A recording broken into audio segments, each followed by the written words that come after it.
Friday, all you Minties, and it's time to do an overview of the Sin City Deluxe Edition Volume 1 from Dark Horse Comics, so stay tuned.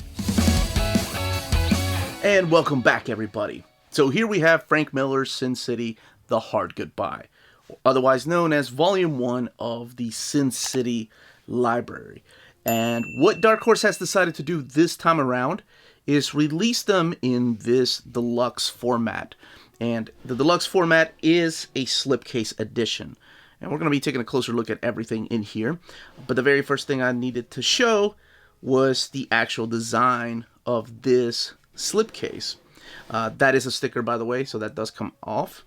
And the retail price is $100. And that's something very important because I'm going to mention something here that could be a deal breaker for some people. And the bottom of it. So the entire slipcase has this brick design. And this big red really stands out, as well as this right here, this foil stamp of Frank Miller's Sin City, The Hard Goodbye. Now, the slipcase has a cloth finish to it, so it's a cloth-covered slipcase. So if you own the Hellboy Library editions, that's what it feels like cloth. Brand new, it's sealed in plastic, and this was the leaflet that was on the back side. You just can't, it's too big to fit in here. But the most important thing to note out of this leaflet is right here. As an added bonus, the cover of each volume's slipcase has a letter from the logo, placed in such a way that you might not even notice it. Yeah, there's the S right there. But when all 7 volumes are viewed together, it is clear that they'll spell Sin City. So, that's the most important thing to note. Because this is going to be a 7-volume set, meaning the entire set retail price is going to be $700 for the entire Sin City comic collection.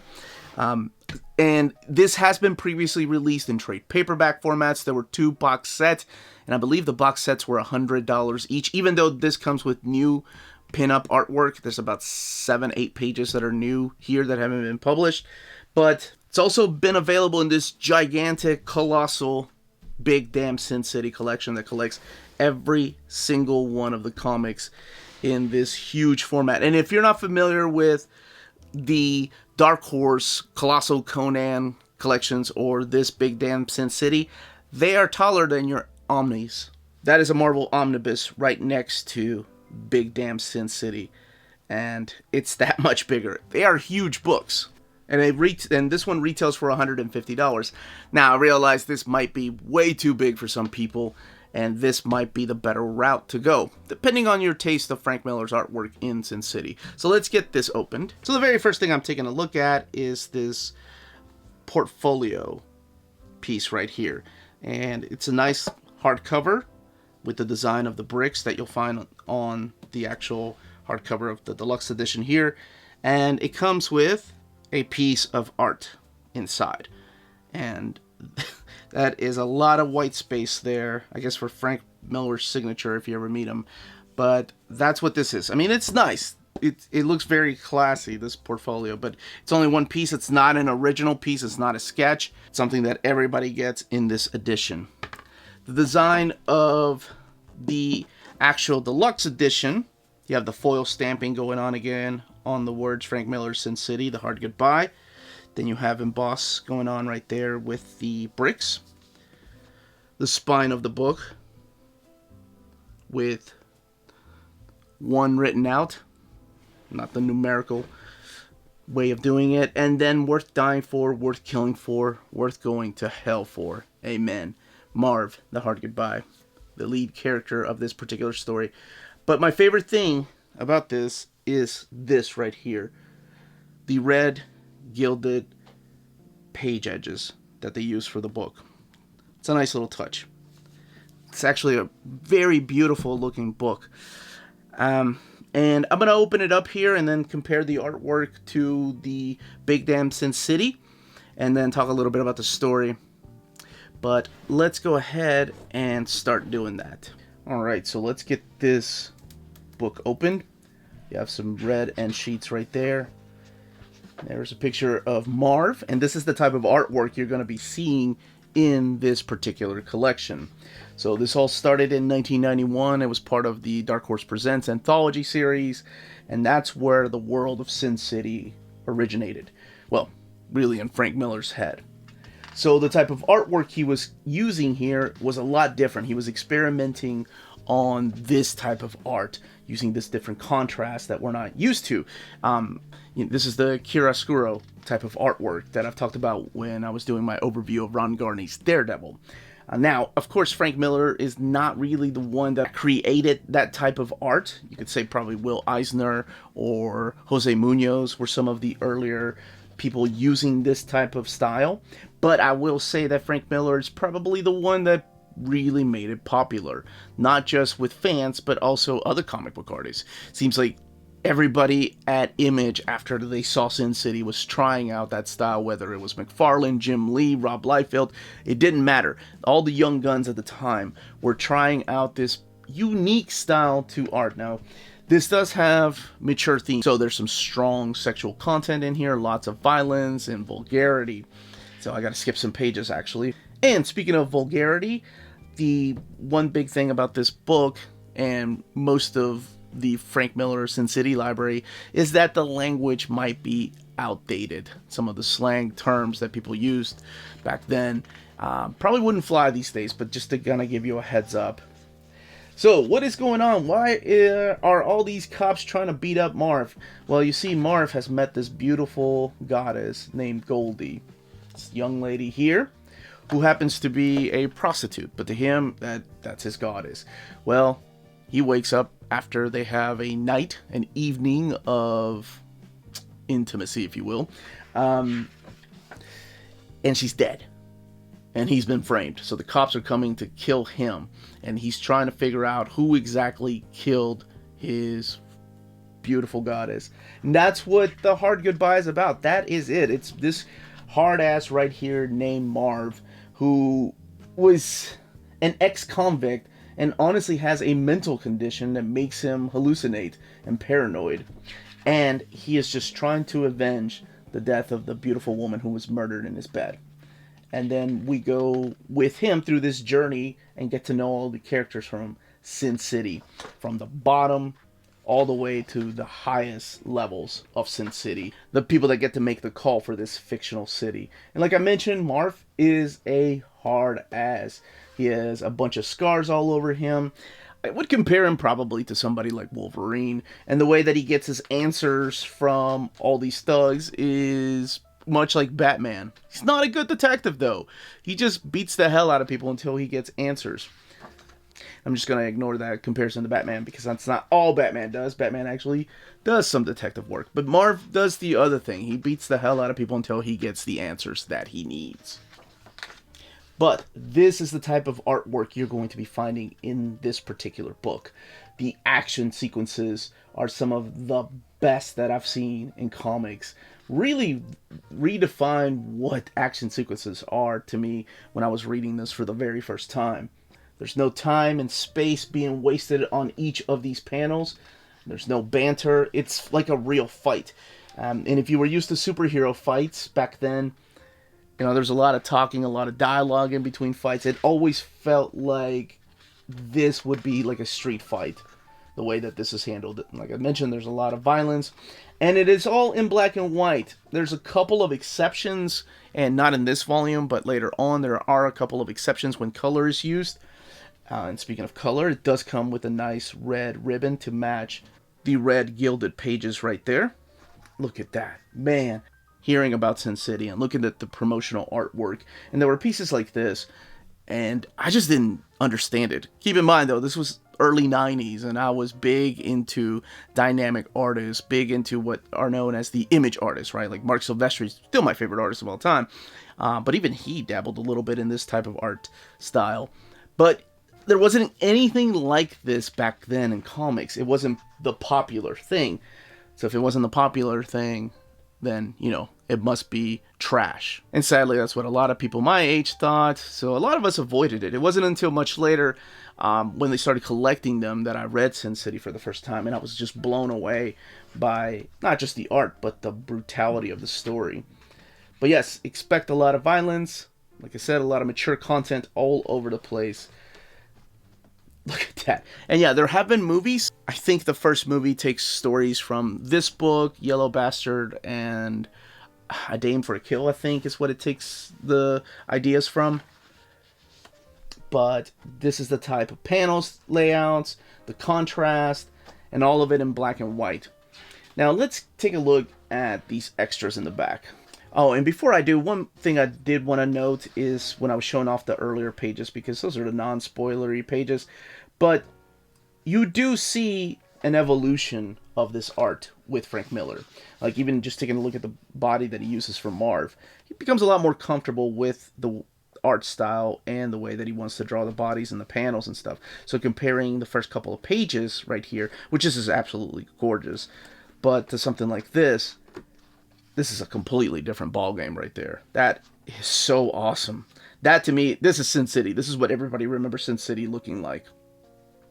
And that's all I will show from the last few pages. And believe me, there are a lot of beautiful, iconic images that you'll see throughout the book. Here we have the extras.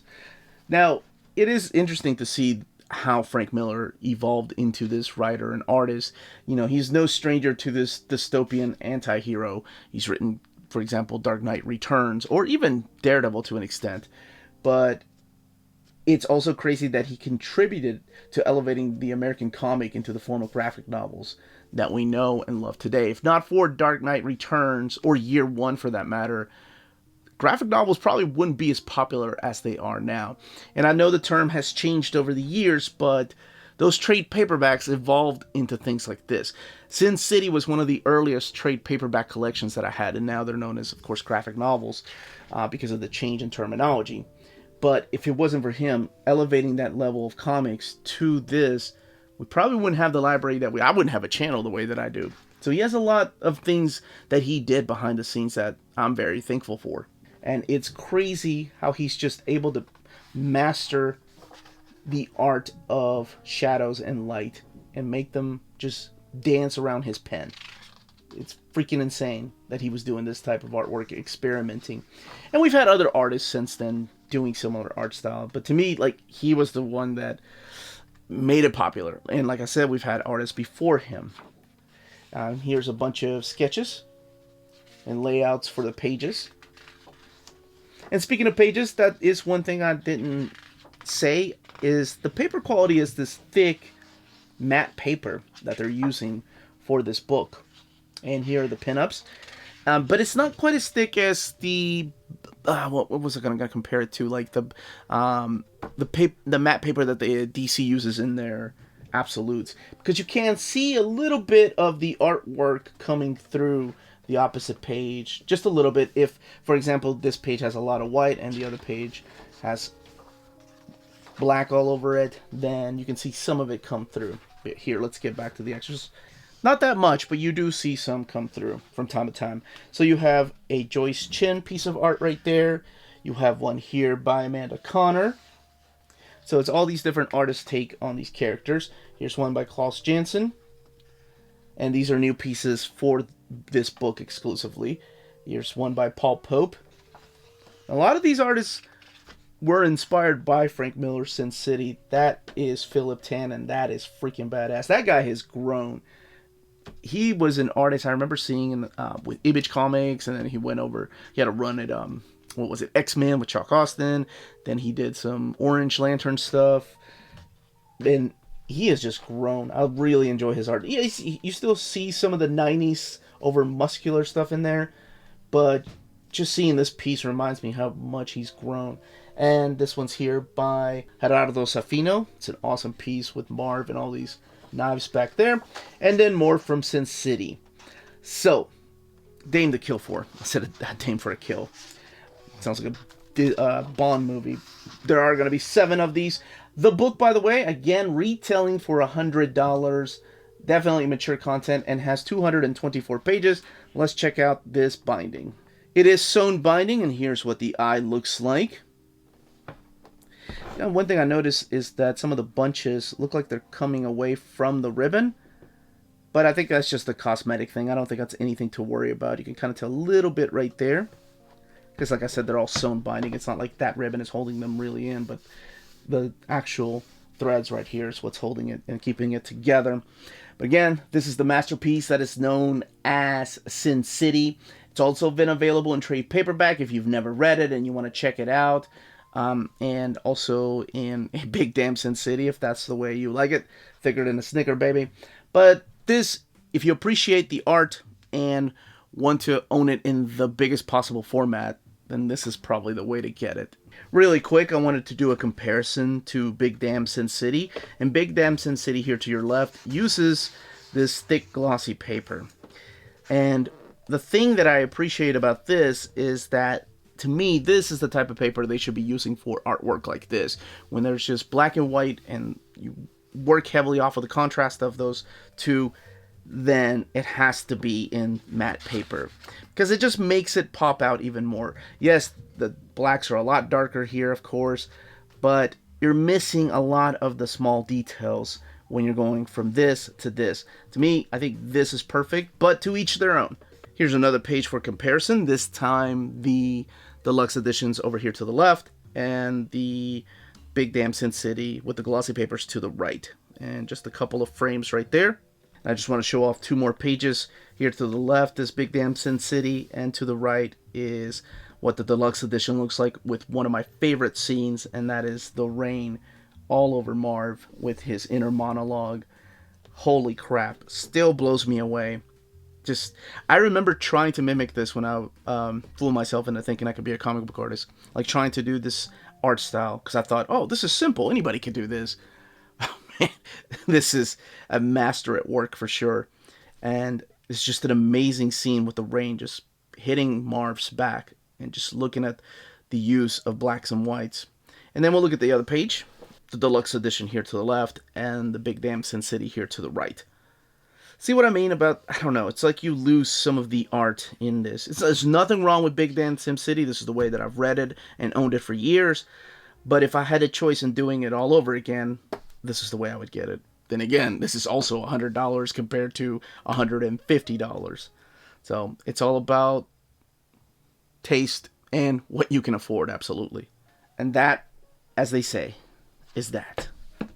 If you're interested in purchasing this book, don't forget to check out our sponsor, cheapgraphicnovels.com, your online home for brand new graphic novels and collected editions up to 50% off cover price. They pride themselves on packaging your books so they arrive safely in an excellent condition, as well as prompt and helpful service. Check out the bargain deals for up to 90% off cover price. CGN is excited to announce that they are now taking pre-orders. They're making it easier for you to ensure that you don't miss out on the hottest releases. CGN is currently running a special promotion for you Minties. If you're a first-time customer, let them know that you were referred by Near Mint Condition at the checkout, and you'll receive a credit for free shipping on your next order. This promotion is valid for U.S. customers only. Cheap Graphic Novels, your source for the hottest books with the kind of deep discount and quality shipping and customer service that will keep you coming back for more. And that was the content, the page count, and build of the slipcase, as well as the comparison to Big Damn Sin City. This was the Uncanny Omar. If you have any more questions, please leave them down below. Are you going to pick up each and every single one of these deluxe editions because you're a big fan of Sin City, because you're a big fan of Frank Miller's artwork and you need it in the biggest possible format, and the Big Damn Sin City is way too thick for you? Or are you happy with the trade paperbacks? And if you've never read it, is this the way you plan on picking it up? I'd love to know all those answers, and if you have any questions, please leave your questions down below. Again, this was the Uncanny Omar. Thank you all so much for watching. Check us out on Patreon and on Spreadshop. Amazing ways to support the channel, and the links are in the description of the video. And more importantly, all of you, stay healthy and stay safe out there. Much love.